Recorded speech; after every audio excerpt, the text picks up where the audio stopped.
vamos a hablar en el día de hoy, hermanos queridos. Hoy he titulado el mensaje como una apremiante advertencia ante las amenazas de la fe. Una apremiante advertencia ante las amenazas de la fe. Miren, cuando estamos bajo una amenaza de cualquier tipo, la reacción natural que tenemos cada uno de nosotros, e incluso instintiva, es buscar la manera de evitar que el efecto negativo de esas amenazas hacia nosotros. Usted trata de cuidarse, usted trata de protegerse, usted trata de prepararse, de manera tal de que los efectos de dicho peligro, de dicha amenaza, no sean sobre usted, en el mejor de los casos, pero no siempre es así. Hay veces que la amenaza y el peligro es tan inminente que va a venir sobre nosotros que lo mejor que podemos hacer es atenuar los efectos negativos sobre nosotros, atenuar sus consecuencias negativas. En el caso de la iglesia cristiana, desde sus orígenes, hermanos queridos, desde sus orígenes, ha estado bajo un constante estado de amenazas, de todo tipo. De todo tipo. Corrientes heréticas, por ejemplo, que niegan la deidad de Cristo y la Trinidad. Una amenaza desde el inicio de la iglesia hasta nuestros días, están ahí. La introducción de la mundanalidad en el seno de la iglesia. Muy actual. Y lamentablemente ya no es tanto una amenaza, sino un hecho.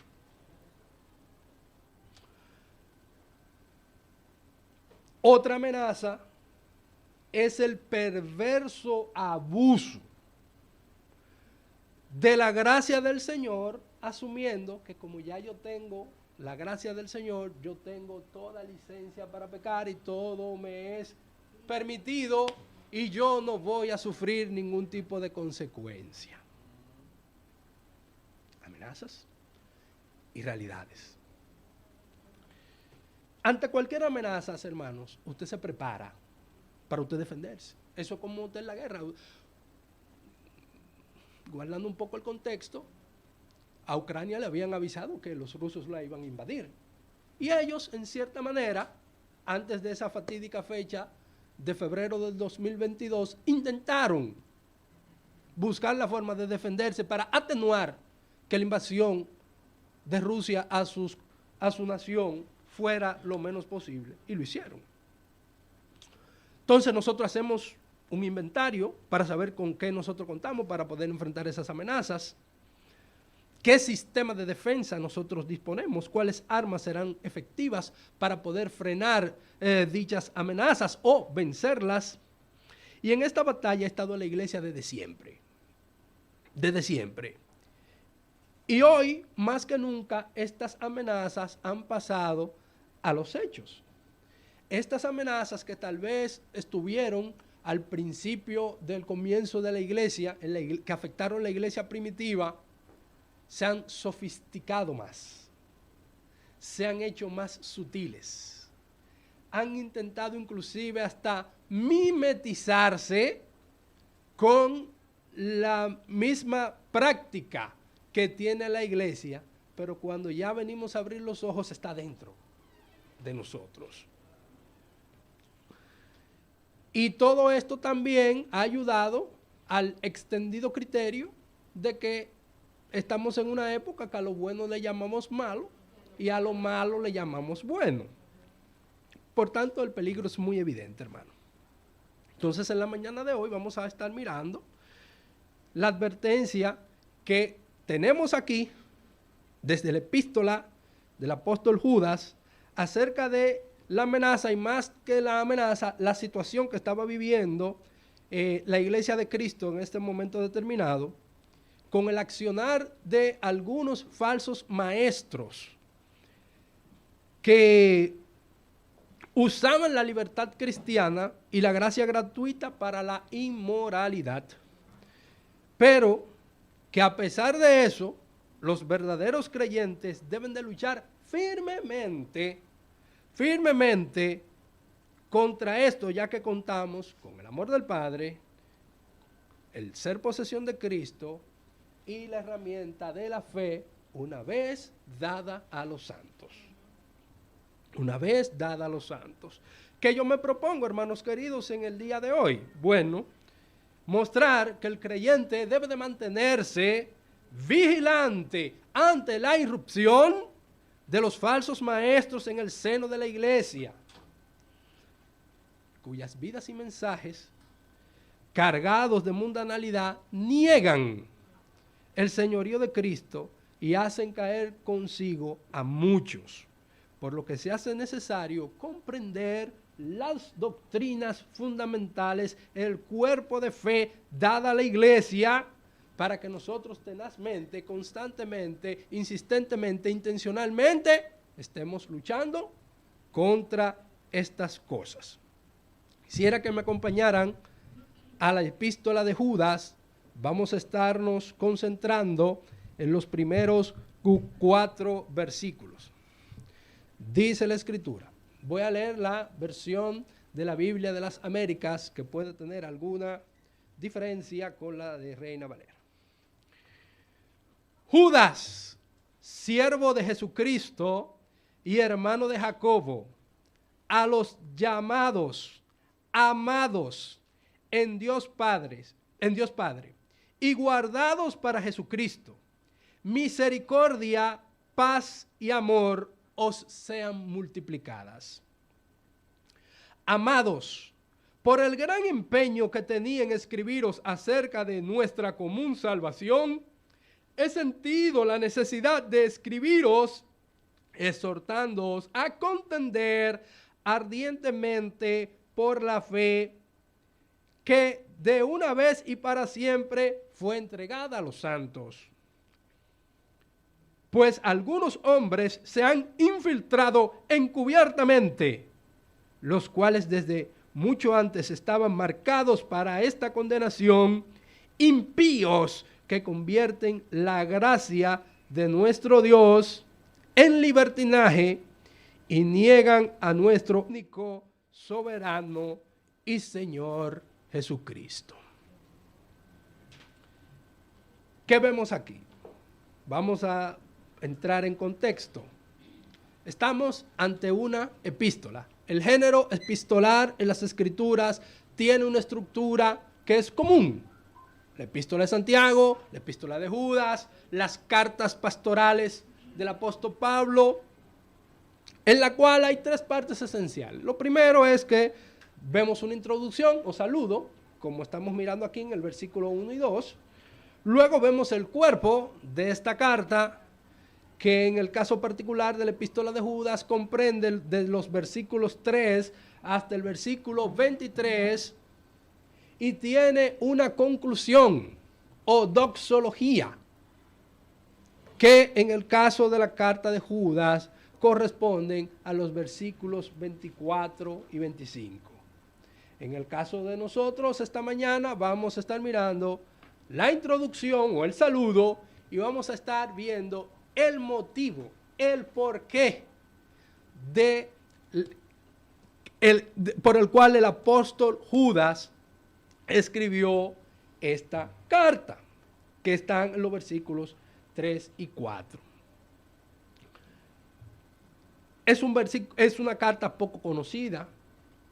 Hay personas que pueden decir que no hay tantísimo provecho en esta carta, pero si uno trata de prestar un poco de atención, esta es una carta maravillosa, porque la persona de Cristo se hace claramente visible. Y hay llamados hechos a la iglesia que permiten que la iglesia despierte y que pueda el Señor utilizar este tipo de predicación para traer avivamientos en el seno de la iglesia. Los pasajes más conocidos de esta carta es el versículo 3, en el cual hay una exhortación a contender ardientemente por la fe una vez dada y para siempre a los santos.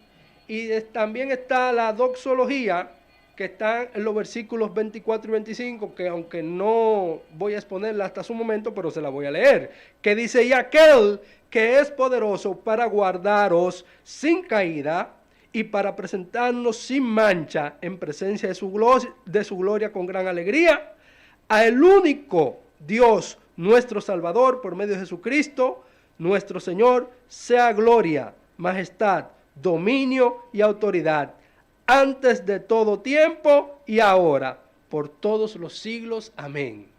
Una extraordinaria manera de concluir una carta.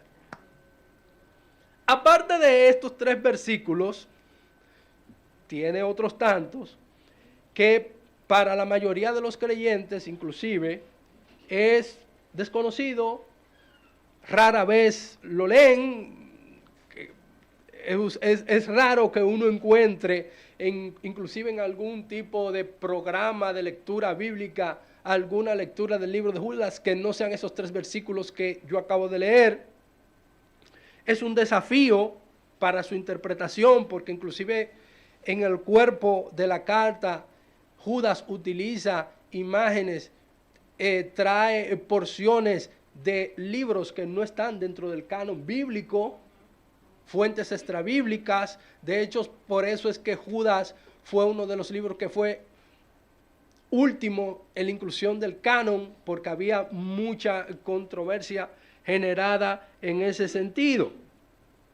Pero, no obstante a todo esto, podemos ver acá la historia de lo que era la iglesia primitiva, lo que estaba allí pasando, de que lo mismo que estaban, por lo mismo que estaban siendo afectados estos hermanos, lo seguimos siendo afectados nosotros en el día de hoy. Por lo tanto, a pesar de todo lo anteriormente dicho, entendemos que la carta de Judas es muy importante para el estudio dentro de lo que es la iglesia y sigue siendo relevante dentro de las porciones que están contenidas en el canon del Nuevo Testamento. Judas es una carta típicamente judía, no tiene un lenguaje teológico muy refinado ni muy elevado como algunos escritos del apóstol Pablo, sino referencias que estaban dirigidas al pueblo para que pudieran entenderla. Independientemente de que en su salutación no hay un destinatario específico y por eso se denomina una carta universal, el lenguaje utilizado allí se infiere que estaba muy orientada a lo que era la iglesia conformada por los judíos que se habían convertido al cristianismo. ¿Qué tenemos? Bueno, ¿quién era Judas? Ustedes se van a preguntar, Judas, ¿quién era? Entonces, porque nosotros tenemos una referencia cercana de Judas, que es el infame apóstol que traicionó a nuestro Señor Jesucristo. Obviamente no es de ese Judas que estamos hablando acá.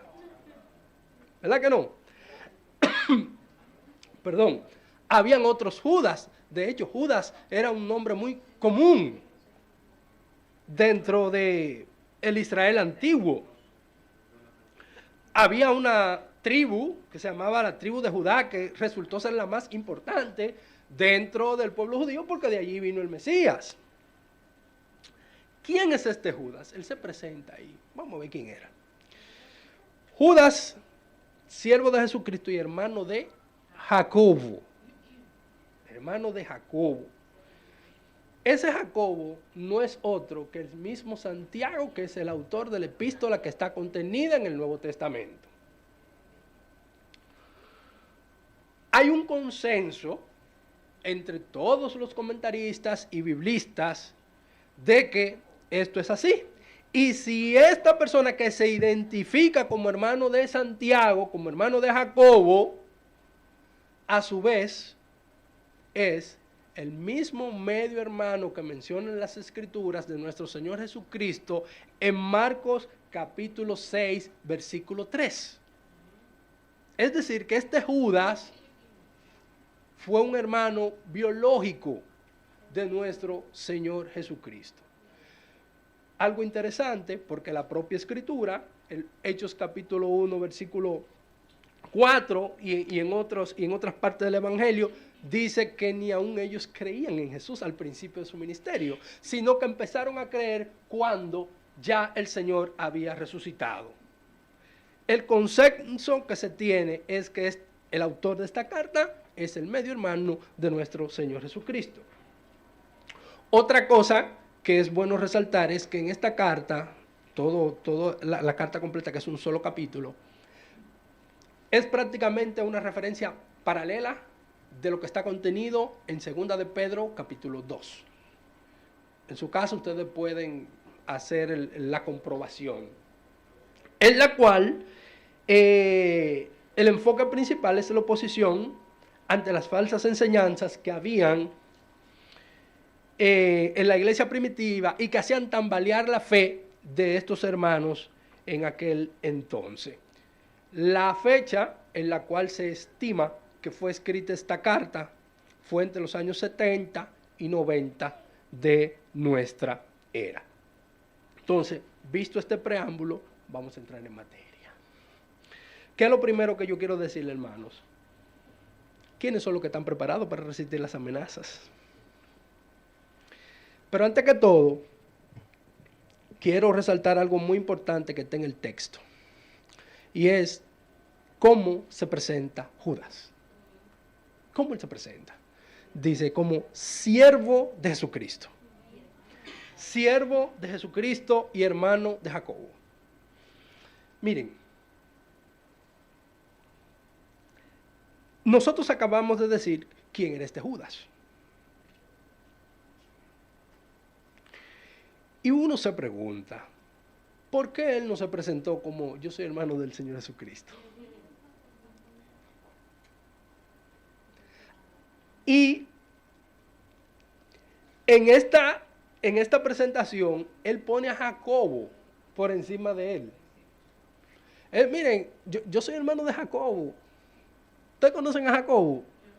Sí, yo soy el hermano de él.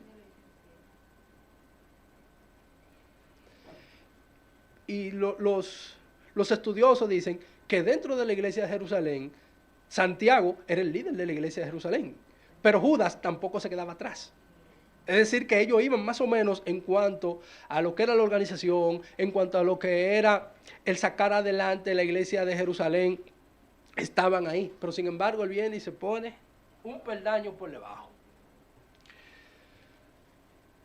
Y esta presentación adquiere mucha relevancia para nosotros porque nos deja una gran enseñanza. Y es que él, al hacer esa presentación, de que primero obvia la parte, no se presenta como hermano de nuestro Señor Jesucristo y se presenta como hermano de Jacobo, él no está manifestando simplemente un vínculo para legitimarse ante quienes van a estar leyendo la carta, sino que él está haciendo un reconocimiento del liderazgo que tenía Jacobo, su hermano, dentro de la iglesia de Jerusalén. Por otra parte, en vez de él presentarse con el vínculo filial que le unía a nuestro Señor Jesucristo, él lo hace con el calificativo de siervo. Esa palabra en el griego es un término que se llama doulos, que eso quiere decir esclavo. Esclavo. Esclavo. Él se presenta a sí mismo como un esclavo de Jesucristo, mostrando una humildad que debe de ser un ejemplo para cada uno de nosotros. Nosotros somos siervos de Cristo. Somos esclavos porque fuimos comprados al precio de sangre. Fuimos redimidos. La redención, eso es lo que implica. Que nosotros teníamos otro dueño, éramos esclavos del pecado, pertenecíamos a Satanás y por medio de la sangre preciosa de nuestro Señor Jesucristo fuimos adquiridos para posesión suya. Fuimos comprados y eso no es poca cosa, mis hermanos. Él, con ese calificativo de siervo, está legitimando esa condición. Hay más. Lo menos que espera el Señor de cada uno de nosotros, de cada uno de sus siervos,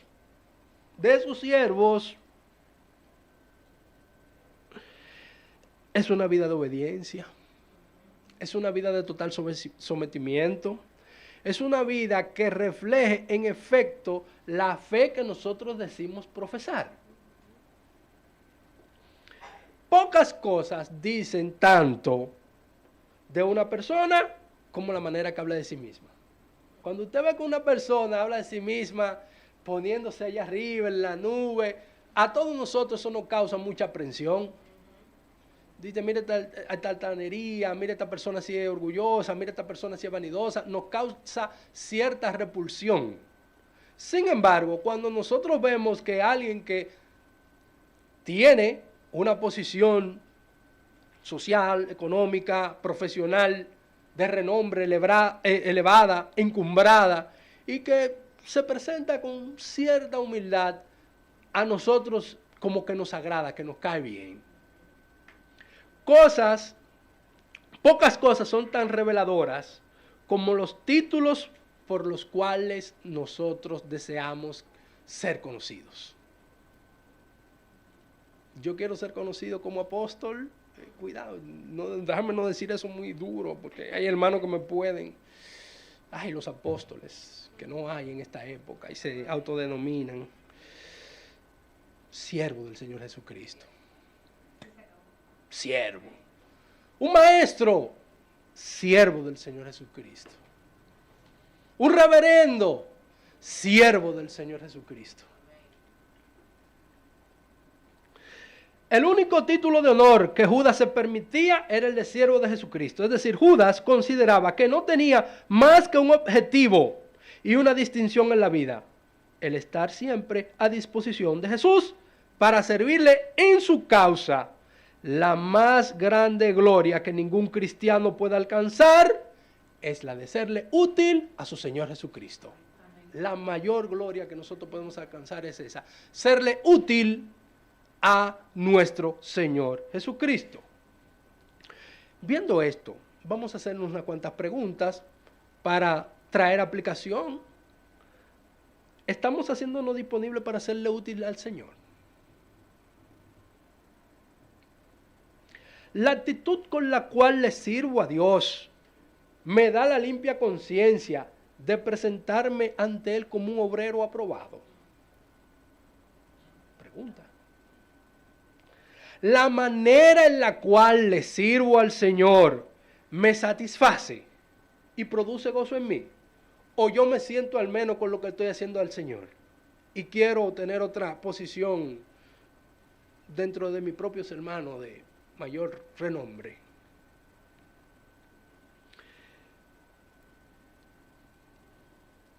Tengo que seguir porque la iglesia es eso.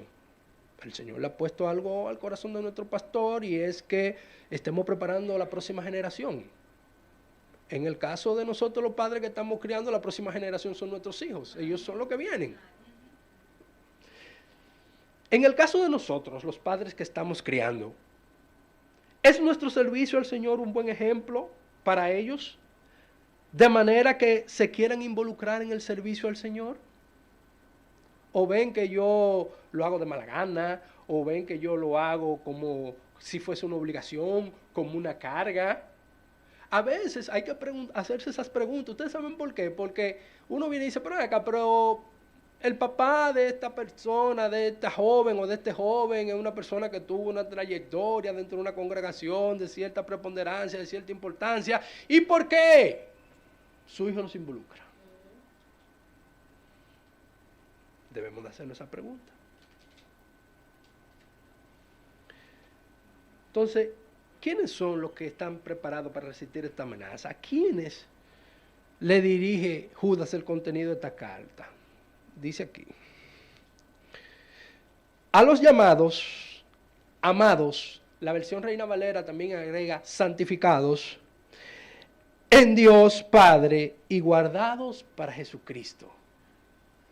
A los llamados, amados en Dios Padre y guardados en el Señor Jesucristo, para Jesucristo.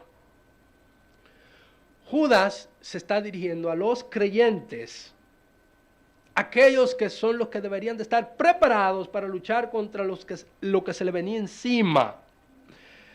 Aquellos que cuentan con las armas, con los medios necesarios para poder estar en esa contienda. Miren, el cristiano superficial, aquel que está visitando la iglesia, cuando viene esa amenaza, son los primeros que caen. ¿Ustedes saben por qué? Porque que no hay solidez. No están siendo guardados con el Señor Jesucristo. Usted puede visitar una iglesia, pero si usted no ha sido llamado por el Señor, si el Espíritu Santo no ha sido depositado y usted ha sido alcanzado para salvación, es totalmente susceptible de desviarse en la enseñanza de estos falsos maestros. A los cristianos en sentido general, que de acuerdo a los méritos de nuestro Señor Jesucristo, describe los siguientes puntos que le voy a mencionar a continuación. ¿Quiénes son esos? Los cristianos son las personas a las cuales Dios ha llamado, dice ahí. ¿Qué significa eso, llamar? Hay una palabra griega que tiene una acepción triple para ese término llamar. Por un lado, significa que es la palabra que se utiliza para convocar a una persona a una misión, a un deber, a una responsabilidad. El cristiano está llamado a una responsabilidad de servicio al Señor. Por eso que ustedes ven que, no sé si es algún copista, agregó la palabra santificados en la Reina Valera. ¿Y qué es un santificado? ¿Qué es un santo? Alguien que ha sido apartado, alguien que ha sido destinado para un propósito, valga la redundancia, santo para el Señor. Eso es un llamado. Alguien que ha sido apartado para un uso especial de parte del Señor. Otra connotación de los que son llamados es que se usa para invitar a una persona a una fiesta o a una celebración. Los llamados. Recuérdense, los llamados a la boda de Canaán, los llamados a la boda del Cordero. Siempre está ese término ahí en las Escrituras. Una gran celebración. Para una invitación de una ocasión alegre, un cristiano es un invitado a pasar con gozo y con alegría en la presencia del Señor, su plenitud de gozo, su fiesta. Pero también un llamado es alguien que va a un juicio. Es una persona que ha sido citada a un juicio. Es la palabra que se utiliza también para rendir cuentas. El cristiano está convocado también a presentarse ante el tribunal de Cristo. No solamente es aquel que ha sido llamado para ser apartado para un uso especial del Señor, que el Señor lo use. No solamente es aquel que ha sido llamado para disfrutar de la fiesta, el banquete que el Señor le tenga preparado, sino también que es el llamado para que nosotros tengamos que dar cuenta delante del tribunal de nuestro Señor Jesucristo. A ese tipo de personas que Judas le está hablando. ¿Cuál otro tipo de persona? Que los cristianos son las personas a las que Dios ama. Dice que son amados en Dios. Este es el hecho que determina la llamada. Dios me ha llamado porque me amó. Y dice la Escritura que nosotros le amamos a Él porque Él nos amó primero. Y Él ha mostrado su gracia desde antes de la fundación del mundo. Dice, amados en Cristo. Amados. La llamada a las personas es para que sean amadas, pero también para que nosotros le amemos a Él. Es algo que es recíproco. No es que yo voy a estar siempre recibiendo el amor de mi Dios y sin embargo para mí es algo totalmente diferente. Y yo le voy a decir una cosa, hay momentos que aún así el Señor muestra su amor, cuando nosotros ni siquiera tenemos conciencia y tratamos de huir de Él, y Él nos muestra su amor en que aún nosotros siendo pecadores, Cristo murió por nosotros, dice las Escrituras. Un amor incondicional, un amor que no puede comprenderse la anchura, la altura, la profundidad del mismo. Ese es el amor de Dios.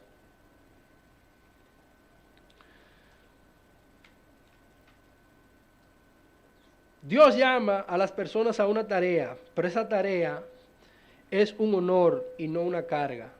Dios llama a las personas a un servicio y ese servicio nosotros debemos de hacerlo en amor. ¿A quiénes más le está dirigiendo Judas esta carta? Oh, los cristianos, ¿quiénes son? A los que Cristo guarda. Dice aquí, guardados para Jesucristo. Guardados para Jesucristo. El cristiano no está nunca abandonado. El verdadero creyente, aquel al cual el Señor le ha extendido su gracia para salvación, mire, puede estar en las últimas, puede estar en la posición más comprometida, puede estar en la situación más exigida, más demandante, más difícil, pero aún así, nuestro Señor no lo ha abandonado. Cristo es nuestro constante centinela, nuestro constante vigía, nuestro compañero de viaje.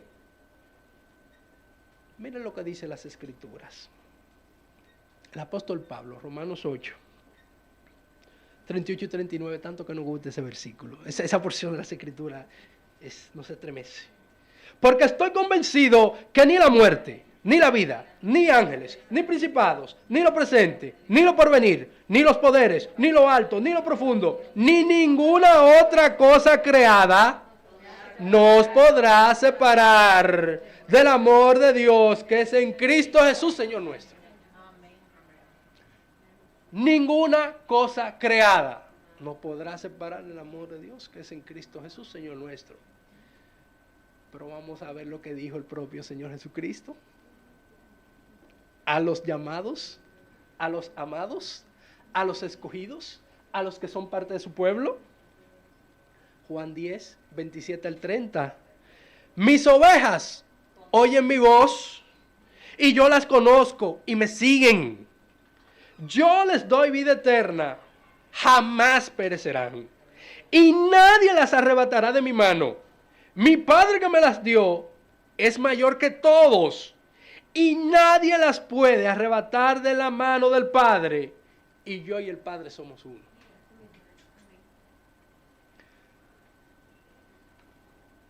El asunto es, ¿estoy viviendo yo como un creyente?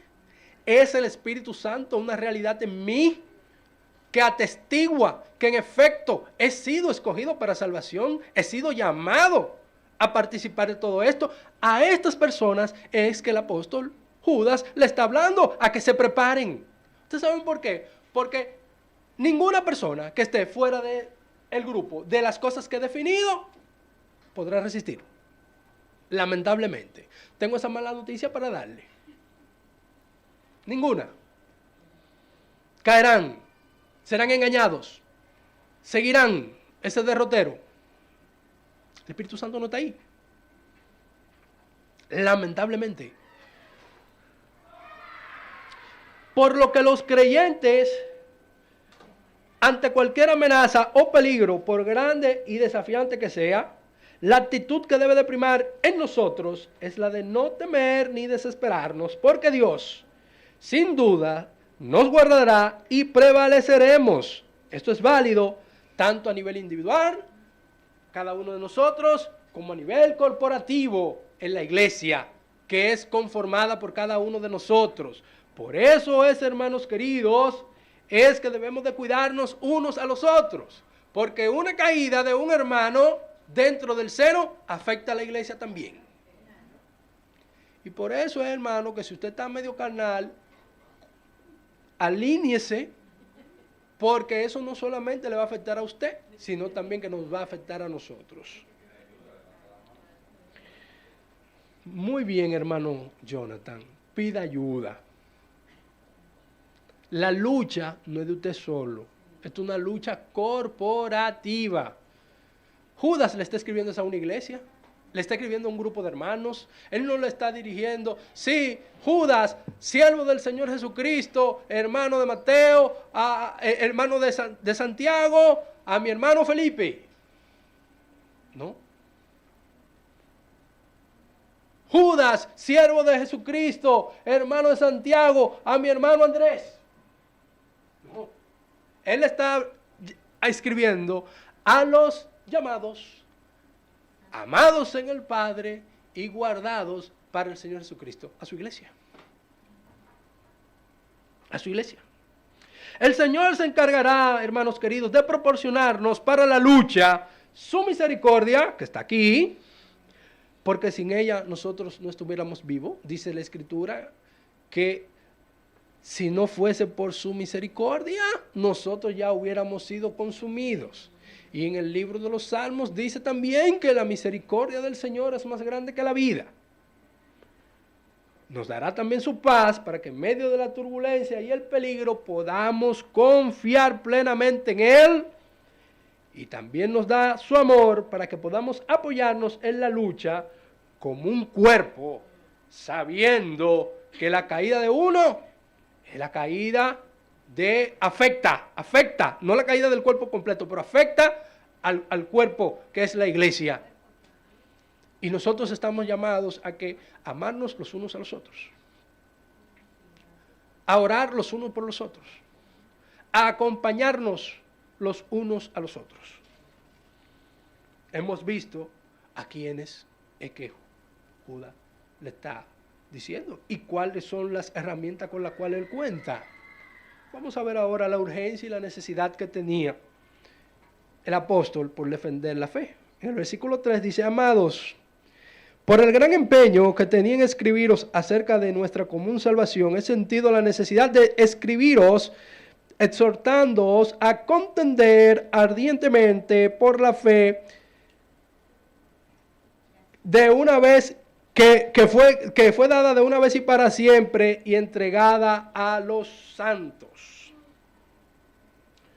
Yo les decía al inicio que los versículos 3 y 4 sintetizan lo que es el motivo de esta carta, la razón de ser, el corazón de esta carta. Y es un llamado a la exhortación para la defensa de la fe debido a la invasión de estos maestros inmorales, herejes que se estaban introduciendo en la iglesia. Pero aquí hay algo que es bueno que nosotros podamos apreciar. ¿Y qué es? Bueno, debemos de destacar lo que fue el sentido de urgencia que tuvo el apóstol Judas. ¿Dónde eso se comprueba? Bueno, él dice que él en principio quería escribirle acerca de su común salvación. Él quería hacer un tratado acerca de la salvación y enviárselo a esos hermanos. Pero dice más adelante que he sentido la necesidad de dejar eso de lado y entonces abocarme a escribirles a ustedes en este sentido para advertirle de esta amenaza en ciernes que tienen ustedes. Él dijo, no, espérate, esto es todavía más urgente, esto es todavía más importante. Yo, aunque tenga la intención de escribirle ese tratado acerca de la común salvación, yo tengo que advertirles a ustedes qué es lo que se le viene encima. Un sentido de urgencia. Judas mostró este sentido de urgencia, ya que dadas las circunstancias en que se escribió la carta, había estado ocupado escribiendo ese tratado de la fe cristiana. Pero le llegaron noticias de que algunos malvados y descarriados habían estado difundiendo una enseñanza destructiva. Entonces llegó a la convicción que debía de dejar eso para otro momento y enfocarse en esto que era más importante, que era más urgente. En la cotidianidad uno hace lo mismo. Lo que administra en la casa, nosotros estamos ahí y viene y imagínense, hay cosas que son imprescindibles, que en una casa cuando eso falta nos volvemos locos, por lo menos yo. El agua, electricidad. Y si usted está cocinando, que usted se quede sin el combustible, sin el gas. Pero lo del gas usted lo resuelve más fácil porque usted compra comida y usted comió. Pero el asunto es que imagínese una casa que pueda pasar un par de horas sin electricidad, que no sea de un apagón programado, ya es un problema. Usted tiene que dejar todo lo que usted está haciendo y tratar de estar llamando, haciendo el reporte a la EDE, o estar buscando, investigando qué fue lo que pasó. Mira, que si fue un transformador, que si es un problema eléctrico interno que yo tengo en la casa para resolverlo. ¿Por qué? Porque eso es algo que es muy importante. Primero, nosotros no podemos... la vida sería muy difícil sin la electricidad. Usted tiene una nevera llena de alimentos que se le dañan. Entonces, uno viene y puede estar haciendo cualquier cosa y se concentra en eso. Hay que resolverlo. Y en el trabajo es lo mismo. El trabajo es lo mismo. Yo sé que juntamente conmigo hay hermanos míos que vivimos en esa lucha constante de que nosotros podemos definir una agenda, podemos definir un programa, de que esto es lo que vamos a hacer hoy. Pero mentira. Mentira, eso no es verdad. Miren, cuando eso ocurra en un día, asustados estamos.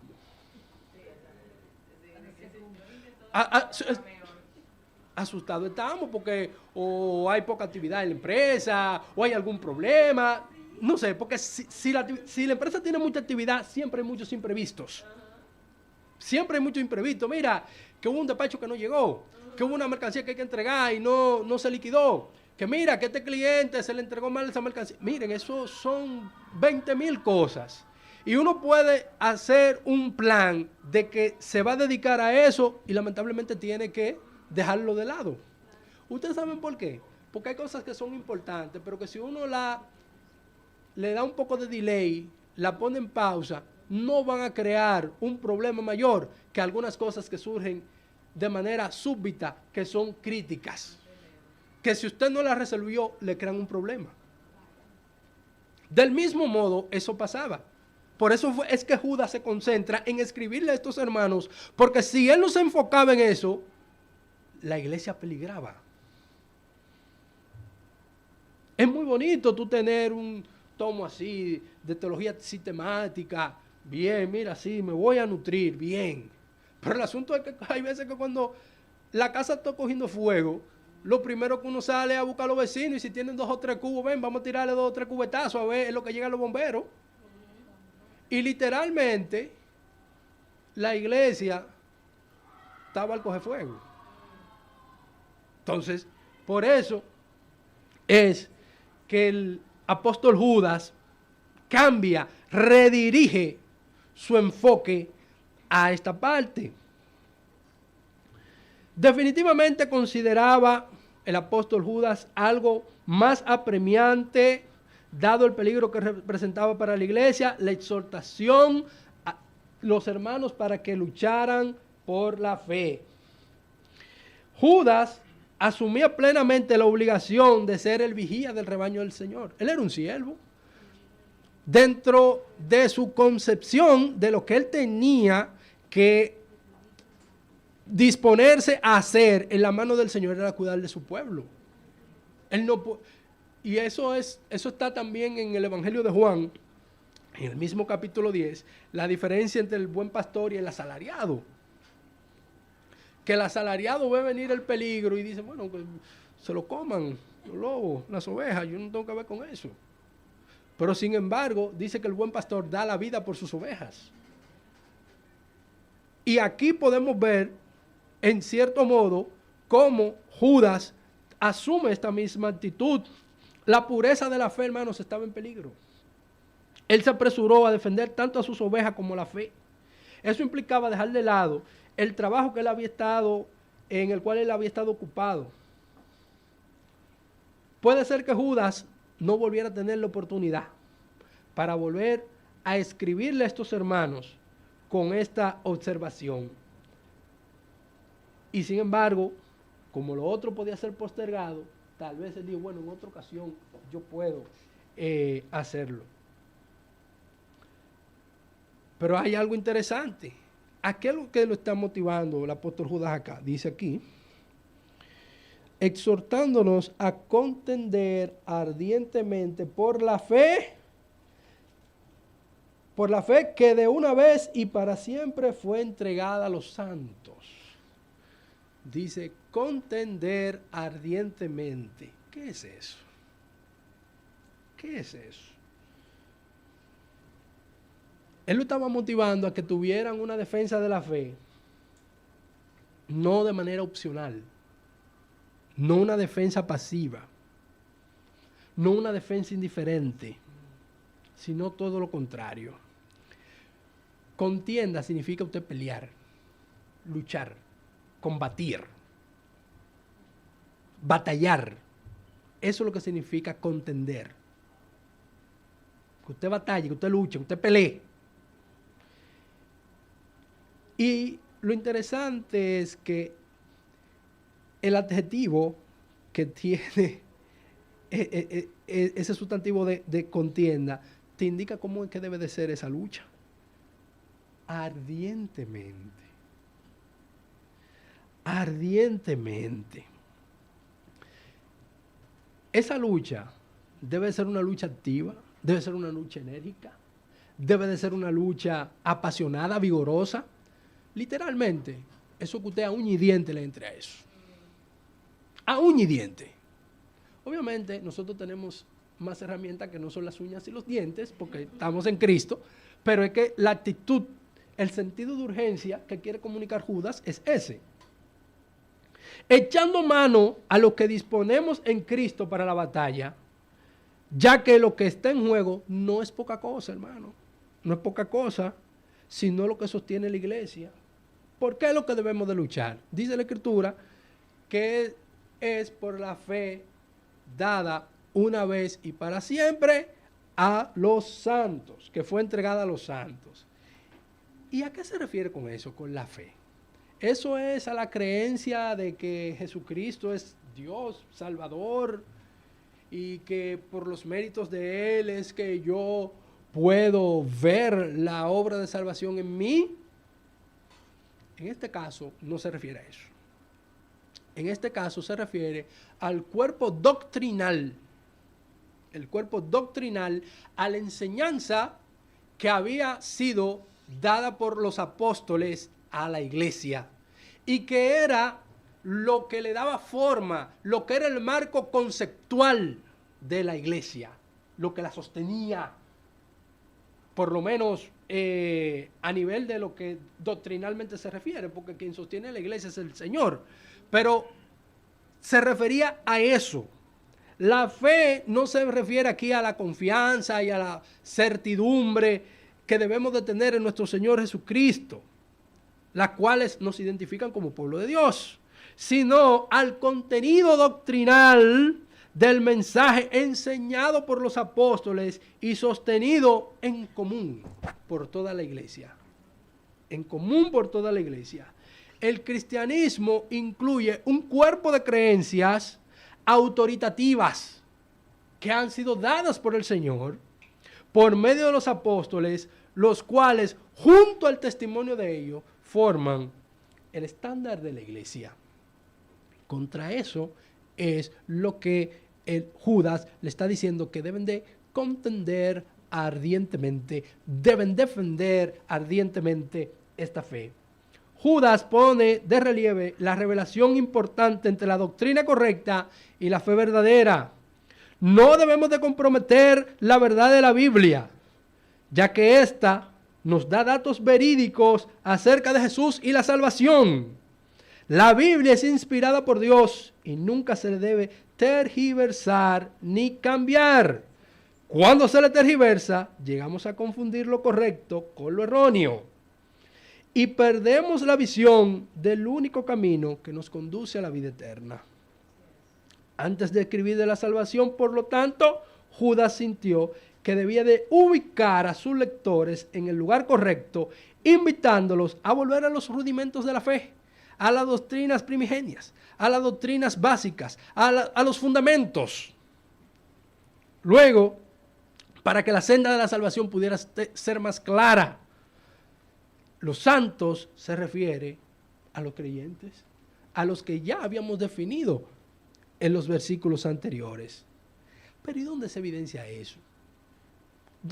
¿Cuál era la fe? ¿Qué era lo que iban a defender? Bueno, hay algunos pasajes en las Escrituras que me ilustran a mí qué era lo que iban a defender.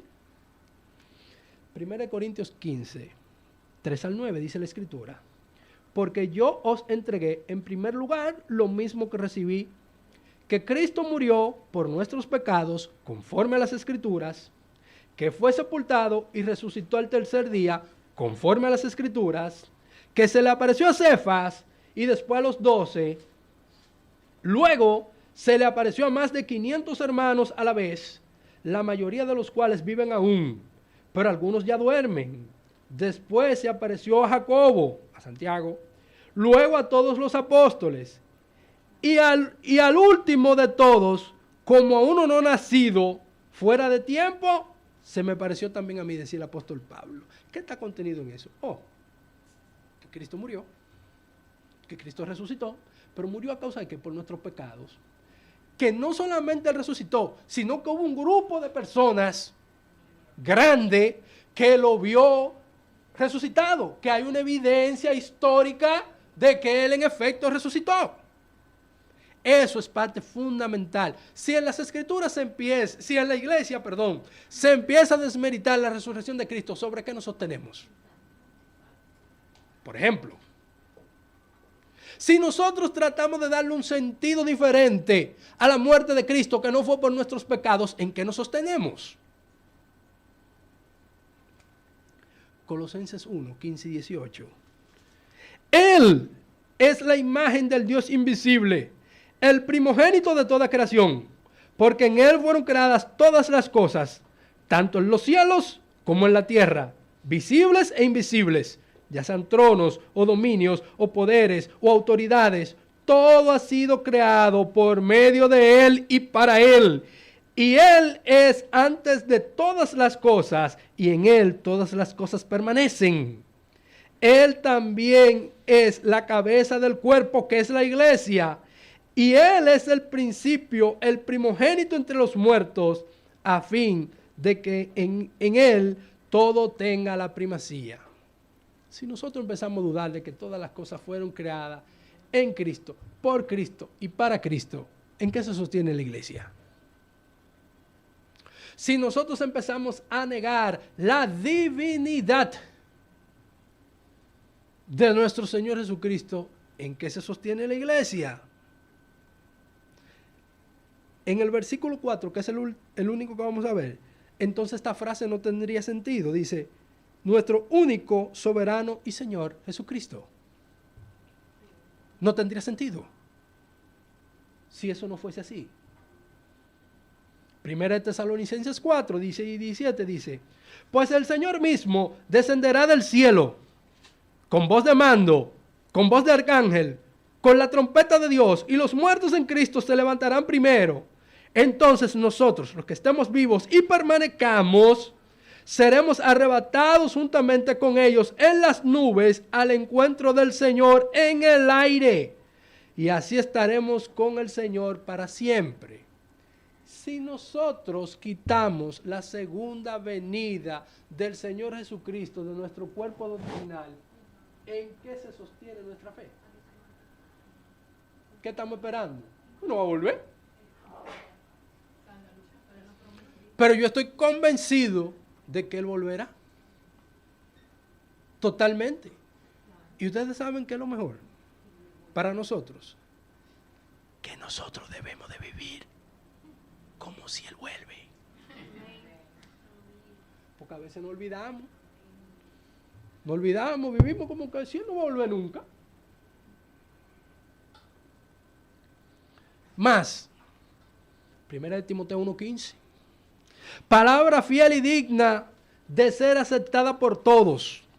Cristo Jesús vino al mundo para salvar a los pecadores, entre los cuales yo soy el primero.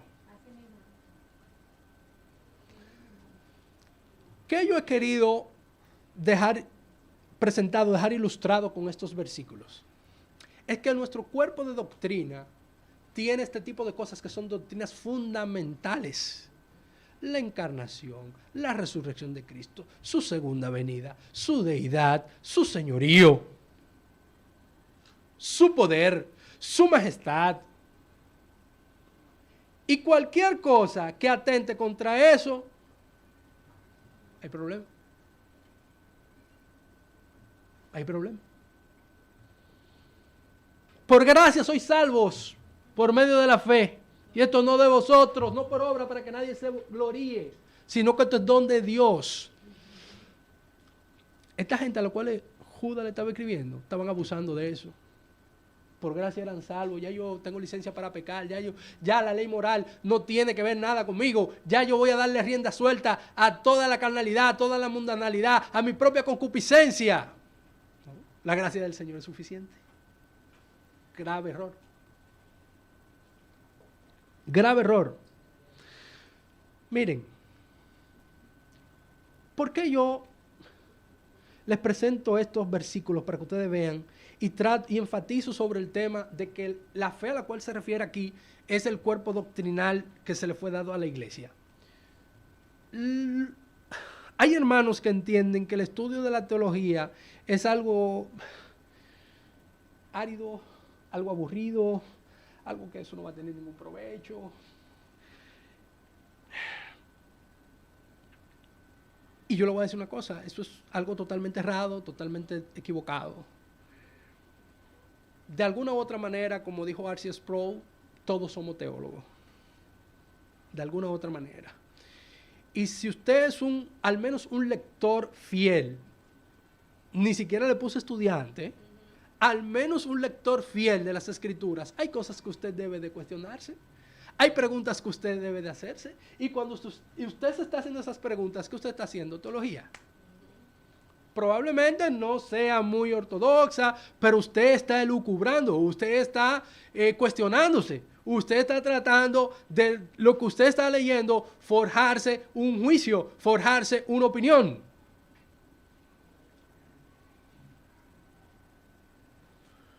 Los que se niegan a aprender la doctrina correcta son susceptibles a las falsas enseñanzas porque no están los bastante arraigados en la palabra de Dios. Debemos entender las doctrinas fundamentales de nuestra fe a fin que podamos reconocer las falsas doctrinas que socavan la misma y que nos perjudican como iglesia. Tengo que seguir y discúlpenme, pero cuando el Señor pone algo debemos de seguir y hay que enfatizar. Siguiendo con lo que el Señor le ha puesto en el corazón a nuestro hermano pastor. Si nosotros en esta generación no le prestamos importancia a un estudio sistematizado de las Escrituras, al yo saber el contexto, al yo poder discernir, al yo poder estar, como dice el apóstol Pedro en su carta, preparado para yo presentar defensa de mi fe en sabia mansedumbre. Aquí lo aligera, aquí dice contender ardientemente. Llegará un momento en el cual vamos a tener que dejar de ser políticamente correctos. Pero el apóstol Pedro, no la pone suave, dice en sabia mansedumbre. Defensa de nuestra fe. Si nosotros en esta generación no estamos entusiasmados con la idea de generar un cuerpo en mi mente y en mi corazón de las doctrinas fundamentales,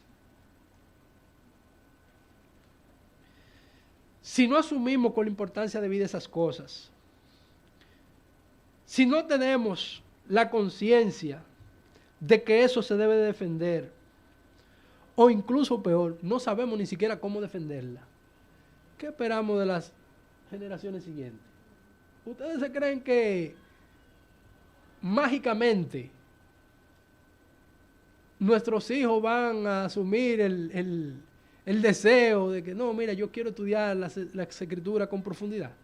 El Señor puede hacerlo en su gracia, puede utilizar cualquier medio y lograr eso. Pero lo natural es que seamos nosotros mismos, porque ¿cuál es la influencia directa que tienen nuestros hijos? ¿Quiénes son? Nuestro hermano pastor hablaba de eso la semana pasada, que él decía que nosotros no podemos esperar que lo que se le enseñe de Cristo a nuestros hijos es lo que vienen a aprender acá en la escuela dominical, en sus clases bíblicas, domingo tras domingo, y en las actividades complementarias que se están usando. Eso debe ser una responsabilidad nuestra, de cada uno de nosotros. Pero si yo no tengo esa hambre, si yo no tengo ese interés, lo más probable es que mi hijo tampoco lo tenga. Y le voy a decir algo. Los resultados ya están ahí, están a la vista. Están a la vista. Estamos viendo cada vez más una iglesia con una especie de cristianismo líquido. Y no líquido porque lo puedan digerir fácilmente, ¿eh? Ojo con eso. Sino líquido porque se está conformando al vaso que le está dando el mundo. En ese recipiente, ¡pum!, ahí está. Eso lo estamos mirando. ¿Quién falló? ¿Dónde fallamos? ¿Estamos a tiempo? ¿Estamos leyendo esta carta de Judas hoy? Estamos a tiempo. El cristianismo líquido que se corresponde, se conforma al recipiente que le provee el mundo, expresiones cada vez más mundanas dentro de la iglesia, menos piadosas, menos trascendentes.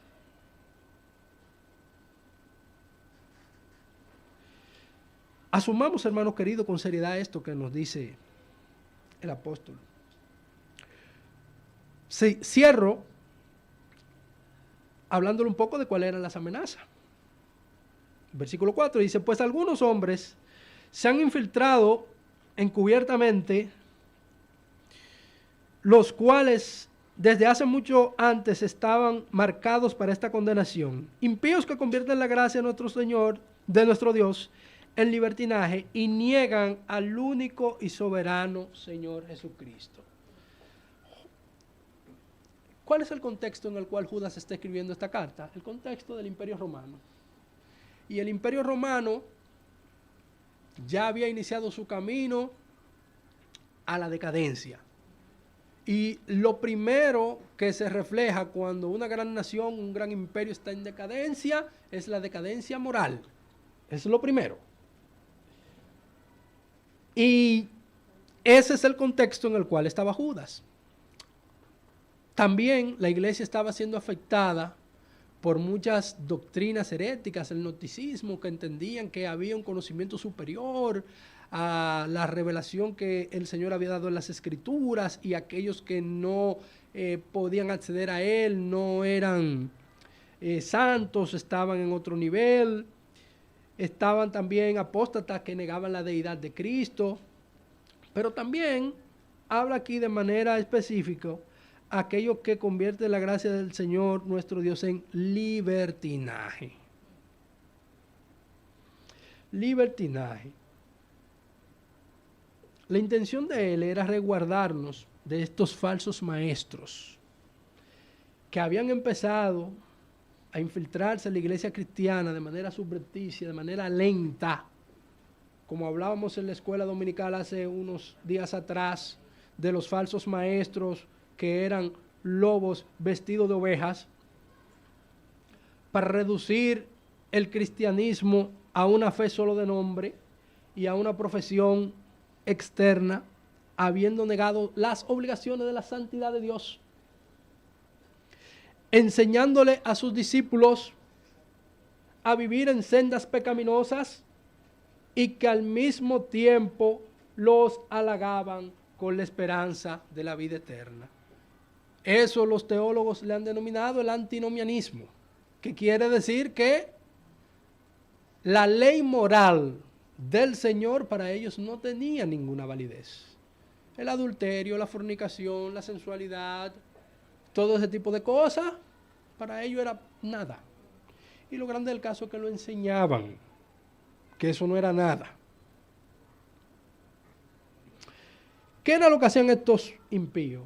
Convertir la gracia del Señor en libertinaje, negar la soberanía de nuestro Dios. Pervierten la gracia de Dios, convirtiéndola en una licencia para la inmoralidad flagrante. La palabra griega que hemos traducido para inmoralidad flagrante es un adjetivo correspondiente a que la mayoría de las personas tratan de ocultar lo malo que están haciendo. Y tú ves que están escondidos y son aquellos, mira, yo en la iglesia estoy aquí, pero nadie me está viendo. Ok, bien. Pero en el caso de esta persona ya era abiertamente. Ellos no le paraban a nada. No les importaba que se les viera así. Ya habían perdido la vergüenza. Lo hacían con arrogancia, lo hacían con orgullo. Eran unos desvergonzados. Habían perdido su dignidad. ¿Cómo se niega a Cristo, hermano? Se le niega para evitar la persecución. Yo no quiero que me echen a un lado, yo no quiero que me persigan, yo lo niego.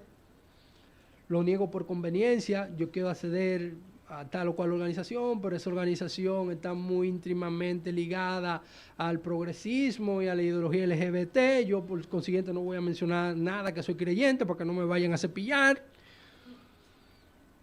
Lo podemos negar con vida y conducta. De labios me honra, pero mi corazón está lejos de mí. Lo podemos negar difundiendo ideas falsas acerca de Él. Mira, Cristo nos resucitó, la Trinidad es una fábula. Podemos negarlo también poniendo en entredicho, en duda, su palabra. De manera contemporánea, los falsos maestros no han desaparecido. No han desaparecido, sino que ellos se mantienen activos. Y aunque estos ejemplos suenen fuertes, esa es la realidad que tenemos el día de hoy. Encubrimiento dentro de la iglesia de abusos físicos, psicológicos y hasta sexuales. Y no estoy hablando del catolicismo, estoy hablando de iglesia evangélica. Denominaciones fuertes e históricas. Mantenimiento de una doble vida en algunos líderes cristianos que delante de la congregación mantienen una impoluta imagen, mientras que en su vida privada dan riendas sueltas a sus bajas pasiones carnales. No voy a mencionar nombre, hace ya varios años, un gran líder cristiano que el Señor lo usó, me edificó, fue un vivo ejemplo de esto, murió, y lo grande del caso es que todo eso salió a la luz después que él muere. Fue tan así que un ministerio vibrante mundial se partió como en 20 pedazos. La semana pasada yo compartí con algunos hermanos una información de un gran cisma que se dio en la segunda denominación más grande de los Estados Unidos. No voy a decir la denominación que es. En la cual hubo una ruptura porque había un grupo de estos falsos maestros, de estos amadores del libertinaje, que están aceptando y ejecutando matrimonio entre personas del mismo sexo. Pero más allá de eso, están ordenando personas para el liderazgo dentro de ese grupo. Pero ahí hubo un grupo de hermanos que definitivamente están contendiendo ardientemente con la fe y lo que dijeron, ok, yo me voy para acá. Pero hubo un cisma. Y el impío, el de la calle, cree que, ay, qué bueno, ya los cristianos nos están aceptando. No.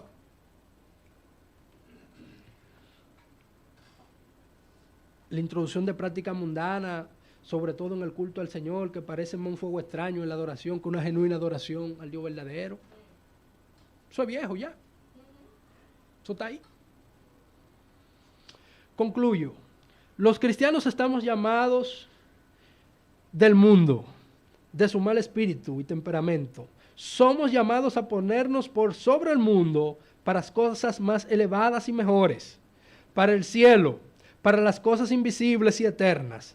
Llamados del pecado a Cristo, de la vanidad a la seriedad, de la inmundicia a la santidad, y esto conforme al propósito y la gracia divina. La carta de Judas trata temas de la apostasía, cuando la gente se aparta de la verdad de Dios y abraza enseñanzas falsas. Judas les hace recordar a sus lectores el juicio de Dios que decretó contra aquellos que apostataron en el pasado. La próxima vez que tenga la oportunidad de predicarles, vamos a ver los ejemplos de gente que se apartó en el pasado de Dios y cómo Dios ejerció su juicio sobre ellos. La intención de Judas es que se muestre resistencia, se luche de manera firme y determinada ante tales maestros, ya que no estamos indefensos, pero debemos de hacer uso de todas las armas de las cuales disponemos, identificándonos con la fe, es decir, el cuerpo de verdad que hemos recibido, orando y usando el poder del Espíritu Santo que el Señor nos ha dado, y viviendo a la luz de la esperanza bienaventurada de su segunda venida.